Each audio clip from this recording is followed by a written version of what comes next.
ಎಲ್ರಿಗೂ ನಮಸ್ಕಾರ. GTG ಕನ್ನಡ ಲಘುಹಾಸ್ಯ ಚಾನಲ್ಗೆ ಸ್ವಾಗತ ಸುಸ್ವಾಗತ. ತಾವಿನ್ನೂ ಕೂಡ ನನ್ನ ಚಾನಲನ್ನು ಸಬ್ಸ್ಕ್ರೈಬ್ ಮಾಡಿಲ್ಲ ಅಂದರೆ ದಯವಿಟ್ಟು ಬೆಲ್ ಬಟನ್ ಐಕಾನ್ ಒತ್ತಿ ಸಬ್ಸ್ಕ್ರೈಬ್ ಮಾಡಿ. ಹೀಗೆ ಮಾಡೋದ್ರಿಂದ ನಾನು ಅಪ್ಲೋಡ್ ಮಾಡುವಂಥ ಎಲ್ಲ ಹಾಸ್ಯದ ತುಣುಕುಗಳು ಕೂಡಲೇ ತಮ್ಮ ಕೈಯನ್ನು ಸೇರುತ್ತವೆ. ಎಂದಿನ ಹಾಗೆ ಇವತ್ತು ಕೂಡ ಒಂದು ಹಾಸ್ಯದ ವಿಚಾರದೊಂದಿಗೆ ಬಂದಿದ್ದೇನೆ. ಕರೆ ಕೊಡುವುದು ಎನ್ನುವಂಥದ್ದು ಅದರ ಶೀರ್ಷಿಕೆ. ಕರೆ ಕೊಡೋದ್ರಿಂದ ದೊಡ್ಡವರಾಗ್ತಾರೋ ಇಲ್ಲ ಆಗಿರೋದ್ರಿಂದ ಕರೆ ಕೊಡ್ತಾರೋ ಎನ್ನುವಂಥದ್ದು ಬೀಜ ವೃಕ್ಷದ ನ್ಯಾಯದ ಹಾಗೆ, ಯಾವುದು ಮೊದಲು ಗೊತ್ತಿಲ್ಲ.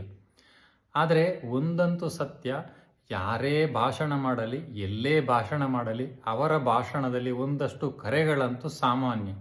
ಉದಾಹರಣೆಗೆ ಹೇಳೋದಾದರೆ, ಪರಿಸರ ಉಳಿಸಿ, ಅರಣ್ಯ ಬೆಳೆಸಿ, ನೀರನ್ನು ಉಳಿಸಿ, ಇಂಧನವನ್ನು ಉಳಿಸಿ, ನೀರನ್ನು ಪೋಲು ಮಾಡಬೇಡಿ, ರಸ್ತೆಯ ಸುರಕ್ಷತೆಯನ್ನು ಕಾಪಾಡಿ, ಮೊಬೈಲನ್ನು ತ್ಯಜಿಸಿ, ವಿದ್ಯಾರ್ಥಿಗಳಿಗಾದರೆ ಓದಿ, ಇದೆಲ್ಲ ಕರೆಯನ್ನು ಕೊಡುತ್ತಾರೆ.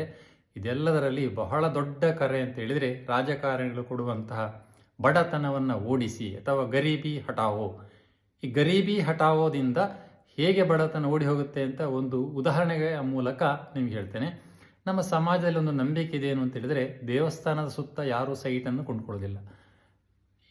ದೇವಸ್ಥಾನದ ನೆರಳು ಮನೆಯ ಮೇಲೆ ಬೀಳಬಾರ್ದು ಅಂತ ನಂಬಿಕೆ ಇದೆ. ಇದರ ಹಿಂದಿನ ಒಂದು ವೈಜ್ಞಾನಿಕ ಕಾರಣ ಏನು ಅಂತ ಹೇಳಿದರೆ, ದೇವಸ್ಥಾನದಲ್ಲಿ ಗಂಟೆ ಬಾರಿಸಿದಾಗ ಅಲ್ಲಿ ಸುತ್ತಮುತ್ತ ಇರುವಂತಹ ದುಷ್ಟಶಕ್ತಿಗಳೆಲ್ಲ ಓಡಿ ಹೋಗಿ ಅಕ್ಕಪಕ್ಕದಲ್ಲಿರುವಂಥ ಮನೆಗಳಿಗೆ ಸೇರುತ್ತವೆ, ಮನೆಗೆ ಅಶುಭ ಅಂತ. ಈ ಬಡತನವನ್ನು ಓಡಿಸಿ ಅಂತ ಹೇಳಿದ ಕೂಡಲೇ ಬಡತನ ಓಡುವುದು ಹೇಗೆ? ಯಾರ ಬಡತನ ಓಡಿ ಹೋಗುತ್ತೆ ಅಂದರೆ, ಆ ಯಾರು ಕರೆ ಕೊಟ್ಟಿದ್ದಾರಂತ ರಾಜಕಾರಣಿಗಳ ಬಡತನ ಓಡಿ ಹೋಗುತ್ತೆ. ಹೇಗೆ ಅಂತ ಹೇಳಿದರೆ, ಬಡತನ ಓಡಿಸಿ ಅಂತ ಕರೆ ಕೊಟ್ಟ ಮಾರನೇ ದಿನವೇ ಅದಕ್ಕೆ ಸಂಬಂಧಪಟ್ಟಂಥ ಒಂದಷ್ಟು ಸ್ಕೀಮ್ಗಳನ್ನು ಅವರು ಶುರು ಮಾಡ್ತಾರೆ. ಆ ಸ್ಕೀಮ್ಗಳ ಕಂಟ್ರಾಕ್ಟ್ಗಳು ಆಮೇಲೆ ಅದರಿಂದ ಬಂದಂಥ ಆದಾಯ, ಇದೆಲ್ಲವೂ ಕೂಡ ಆ ಶ್ರೀಮಂತ ರಾಜಕಾರಣಿಗಳು ಅಥವಾ ಶ್ರೀಮಂತರು ಕಾಂಟ್ರಾಕ್ಟರ್ಗಳು ಅವರ ಸಂಬಂಧಿಗಳ ಮನೆಗೆ ನುಗ್ಗುತ್ತೆ. ಅವರ ಮನೆಯಲ್ಲಿರುವಂಥ ಬಡತನ ಓಡಿ ಹೋಗಿ ಜನಸಾಮಾನ್ಯರ ಮನೆಯನ್ನು ನುಗ್ಗುತ್ತೆ. ಇದು ಬಡತನ ಓಡಿಸಿ ಅಂತ ಹೇಳುವಂಥದ್ರಿಂದ ಅವರ ಬಡತನ ಹೇಗೆ ಓಡಿ ಹೋಗುತ್ತೆ ಅಂತ ಹೇಳಬೇಕು ಒಂದು ಸಣ್ಣ ಉದಾಹರಣೆ ಅಷ್ಟೇ. ಇನ್ನೊಂದು ಸಾಮಾನ್ಯವಾದಂತಹ ದೊಡ್ಡದಾದಂತಹ ಒಂದು ಕರೆ ಇದೆ. ಅದೇನು ಅಂತ ಹೇಳಿದರೆ, ಮಗಳನ್ನು ಓಡಿಸಿ ಅಂತ. ಕರೆ ಏನೋ ನಿಜ, ಸತ್ಯಸ್ಯ ಸತ್ಯ, ಅದು ನಿಜವಾಗಿಯೂ ಕೂಡ ಬೇಕಾದ್ದು. ಮಗಳನ್ನು ಓದಿಸಬೇಕು. ಆದರೆ ಕೆಲವರ ಕಿವಿ ನಮ್ಮ ದೇಶದಲ್ಲಿರೋದು ಮಂದ.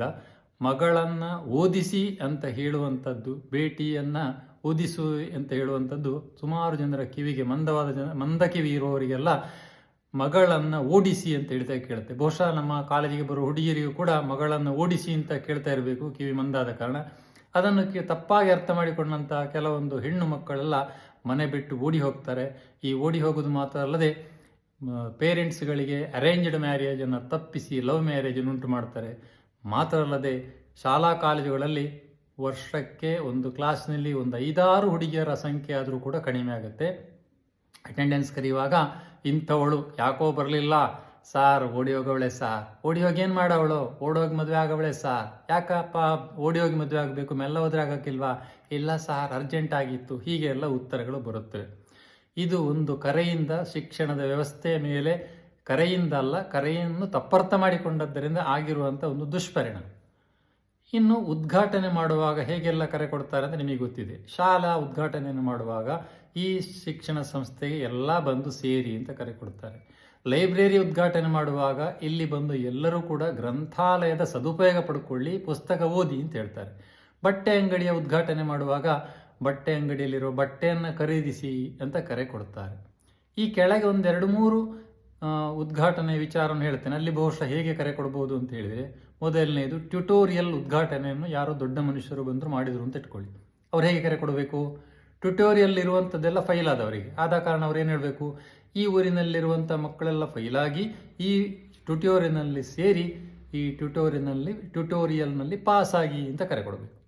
ಇನ್ನು ಒಂದು ಕೋರ್ಟನ್ನು ಉದ್ಘಾಟನೆ ಮಾಡಿದಂತಹ ಮಾನ್ಯ ದೊಡ್ಡ ಮನುಷ್ಯರು ಏನು ಹೇಳಬೇಕು, ಈ ಊರಿನಲ್ಲಿರುವಂಥ ಮನೆಗಳಲ್ಲಿ ಸಿವಿಲ್ ವ್ಯಾಜ್ಯಗಳು, ಕ್ರಿಮಿನಲ್ ವ್ಯಾಜ್ಯಗಳು ಪ್ರತಿಯೊಂದು ಮನೆಯಲ್ಲೂ ಬರಲಿ, ಅವರೆಲ್ಲರೂ ಬಂದು ಈ ಕೋರ್ಟಿನಲ್ಲಿ ತಮ್ಮ ವ್ಯಾಜ್ಯವನ್ನು ಪರಿಹರಿಸಿಕೊಳ್ಳಿ ಅಂತ ಹೇಳಿ ಕರೆ ಕೊಡಬೇಕಷ್ಟೆ. ಇನ್ನೊಂದು ಮರದ ಮೇಲಿನ ಉದ್ಘಾಟನೆ ಮಾಡುವಂತಹ ದೊಡ್ಡ ಮನುಷ್ಯರು ಹೇಗೆ ಕರೆ ಕೊಡಬೇಕು, ಈ ಊರಿನ ಪಕ್ಕದಲ್ಲಿರುವ ಎಲ್ಲ ಅರಣ್ಯದಲ್ಲಿರುವಂತಹ ಮರಗಳನ್ನೆಲ್ಲ ಈ ಮಿಲ್ಲಲ್ಲಿ ಬಂದು ಕೊಯ್ಸಲಿ ಅಂತ ಕರೆ ಕೊಡಬೇಕು.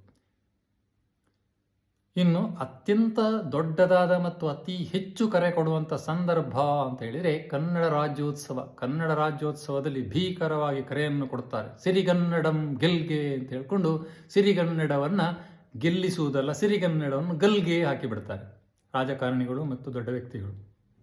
ಅದಕ್ಕೆ ನನ್ನದೊಂದು ಹಾಡೇನು ಅಂತ ಹೇಳಿದರೆ, ಜಗವೆಲ್ಲ ನಗುತ್ತಿರಲಿ ಜಗದಳುವು ನನಗಿರಲಿ, ನಿಮ್ಮ ಮಕ್ಕಳು ಕನ್ನಡ ಶಾಲೆಯಲ್ಲಿ ಕಲಿಯುತ್ತಿರಲಿ, ನಮ್ಮ ಮಕ್ಕಳು ಇಂಗ್ಲಿಷ್ ಕಾನ್ವೆಂಟಿನಲ್ಲಿ ಕಲಿಯುತ್ತಿರಲಿ. ಹೀಗೆ ಪ್ರತಿ ವರ್ಷವೂ ಕೂಡ ಈ ರಾಜಕಾರಣಿಗಳಾದವರು, ದೊಡ್ಡ ವ್ಯಕ್ತಿಗಳೆಲ್ಲ ಕನ್ನಡ ರಾಜ್ಯೋತ್ಸವದಂದು ಅನೇಕ ಒಂದು ನಿರ್ಣಯಗಳನ್ನು ಕೈಗೊಳ್ತಾರೆ, ಅನೇಕ ಕರೆಗಳನ್ನು ಕೊಡ್ತಾರೆ. ಈ ಒಂದು 10 ಕರೆಗಳನ್ನು ಕೊಟ್ಟಿದ್ದಾರೆ, 10 ನಿರ್ಣಯಗಳನ್ನು ಮಾಡಿದ್ದಾರೆ. ಅದೆಲ್ಲವೂ ಕೂಡ ಮುಂದಿನ ಕನ್ನಡ ರಾಜ್ಯೋತ್ಸವದವರೆಗೆ ಜಾರಿಯಲ್ಲಿರುತ್ತೆ. ಆದರೆ ಈವರೆಗೆ ಒಂದೇ ಒಂದು ನಿರ್ಣಯಗಳು ಜಾರಿಗೆ ಬಂದದ್ದು, ಒಂದೇ ಒಂದು ಕರೆಗೆ ಜನರು ಸ್ಪಂದಿಸಿದ್ದು ನನಗಂತೂ ಗೊತ್ತಿಲ್ಲ. ಇನ್ನಾದರೂ ಕೂಡ ಒಂದು ಒಳ್ಳೆಯ ಕರೆಯನ್ನು ಕೊಡಲಿ ಅಂತ ಆಶಿಸೋಣ. ಸರ್ಕಾರಿ ಕೆಲಸ ದೇವರ ಕೆಲಸ ಆದ ಕಾರಣ ಎಲ್ರಿಗೂ ಆ ದೇವರ ಕೆಲಸ ಬೇಕು. ಏಕೆಂದರೆ ದೇವರು ಅಥವಾ ಸರ್ಕಾರ ನಮಗೆ ಒಳ್ಳೆಯ ಸಂಬಳ ಕೊಡುತ್ತೆ. ಆದರೆ ಸರ್ಕಾರಿ ಶಾಲೆಯಲ್ಲಿ ಓದಿಂತ ಕರೆ ಕೊಡ್ತಾರೆ. ಸರ್ಕಾರಿ ಶಾಲೆಯಲ್ಲಿ ಓದುವುದು, ಓದಿಸುವುದು ಇದು ಎರಡು ಯಾರಿಗೂ ಬೇಡ. ಕೃಷಿ ಉತ್ಪನ್ನಗಳಾದ ತರಕಾರಿ, ಧಾನ್ಯ, ಹಾಲು, ಮೊಟ್ಟೆ, ಹಣ್ಣು ಇದೆಲ್ಲ ಎಲ್ರಿಗೂ ಬೇಕು. ಕೃಷಿ ಉತ್ಪನ್ನಗಳಿಂದ ತಯಾರಿಸಿದಂತಹ ದೋಸೆ ಅಥವಾ ಇಡ್ಲಿ ಆಗಲಿ, ಪೂರಿ ಆಗಲಿ ಅಥವಾ ಗೋಬಿ ಮಂಚೂರಿ ಆಗಲಿ, ಚಾಟ್ಸ್ ಆಗಲಿ ಇದು ಎಲ್ಲರಿಗೂ ಬೇಕು. ಆದರೆ ಕೃಷಿ ಕೆಲಸ ಮಾಡೋದು ಯಾರಿಗೂ ಬೇಡ. ಯಾಕೆ ಅಂತ ಹೇಳಿದರೆ, ಕೈ ಕೆಸರಾದರೆ ಬಾಯಿ ಮೊಸರು ಅಂತ ಎಲ್ರಿಗೂ ಗೊತ್ತಿದೆ.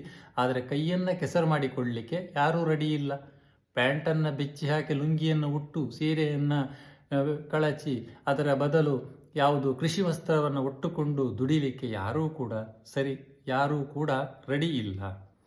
ಅಡುಗೆ ಮನೆಯಲ್ಲಿ ತಯಾರಾಗುವಂತಹ ಸಿಹಿಯಾದ ಅಥವಾ ಖಾರವಾದ ಭಕ್ಷ್ಯ ಭೋಜ್ಯಗಳು, ದೋಸೆ, ಇಡ್ಲಿ, ಸಾಂಬಾರು, ಪಡ್ಡು ಎಲ್ಲ ರುಚಿಯಾದ ತಿಂಡಿ ಎಲ್ರಿಗೂ ಬೇಕು. ಆದರೆ ಅಡುಗೆ ಮಾಡಲಿಕ್ಕೆ ಮಾತ್ರ ಯಾರೂ ರೆಡಿ ಇಲ್ಲ. ಯಾರೋ ಒಬ್ಬಾಕೆ ಗೃಹಿಣಿಯೋ ಅಥವಾ ಇನ್ಯಾದರೂ ಅಡುಗೆ ಮಾಡ್ತಾರೆ.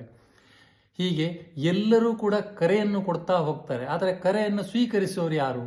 ಇದನ್ನು ನೋಡಿದಾಗ ನನಗೆ ನೆನಪಾಗುವುದು ಅಂತ ಹೇಳಿದರೆ ಬೂಮರಾಂಗ್ ಅಂತೇಳಿ. ಬೂಮರಾಂಗ್ ಅಂತ ಹೇಳಿದರೆ ಏನು ಅಂತ ನಿಮಗೆ ಗೊತ್ತಿರಬಹುದು. ಆಸ್ಟ್ರೇಲಿಯಾದಲ್ಲಿರುವಂಥ ಆದಿವಾಸಿ ಜನರು ಒಂದು ರೀತಿಯ ಕಟ್ಟಿಗೆಯನ್ನು ಬಳಸ್ತಾರೆ. ಅದಕ್ಕೆ ಬೂಮರಾಂಗ್ ಅಂತ ಹೇಳ್ತಾರೆ. ಅದನ್ನು ಎಸೆದರೆ ಅದು ವಾಪಸ್ಸು ಎಸೆದವನ ಬಳಿಗೆ ಬರ್ತದಂತೆ. ಈ ಕರೆಗಳು ಕೂಡ ಹಾಗೆ. ಈ ಕರೆಯನ್ನು ತುಂಬ ಜನ ಕೊಡ್ತಾ ಹೋಗ್ತಾರೆ. ಅದನ್ನು ಯಾರೂ ಸ್ವೀಕರಿಸುವುದಿಲ್ಲ. ಈ ಸ್ವೀಕರಿಸದೇ ಇರುವ ಕರೆಗಳು ಯಾರೂ ಸ್ವೀಕರಿಸದೇ ಇರುವ ಕಾರಣ ಪುನಃ ಯಾರು ಕರೆಯನ್ನು ಕೊಟ್ಟಿದ್ದಾರೆ ಅವರ ಬಳಿಗೆ ಬರುತ್ತವೆ. ಆದ ಕಾರಣ ಯಾರೂ ಸ್ವೀಕರಿಸದಿರುವಂಥ ಕರೆಯನ್ನು ಕೊಡಬೇಡಿ. ಸ್ವೀಕರಿಸುವಂಥ ಕರೆಗಳನ್ನು ಮಾತ್ರ ಕೊಡಿ. ಕರೆಗಳನ್ನು ಕೊಟ್ಟಾಗ ಆ ಕರೆಯನ್ನು ಕೊಟ್ಟ ವ್ಯಕ್ತಿಗಳು ಕೂಡ ಅನುಸರಿಸಿ. ಇಲ್ಲದಿದ್ದರೆ ಖಂಡಿತ ಪ್ರಯೋಜನ ಇಲ್ಲ. ನಾವು ಹೇಳುವುದಕ್ಕೆ ಮಾತ್ರ, ಕೇಳುವುದಕ್ಕಲ್ಲ ಎನ್ನುವಂಥ ಮಾತು ಬರುವುದು ಬೇಡ. ಎಲ್ರಿಗೂ ನಮಸ್ಕಾರ.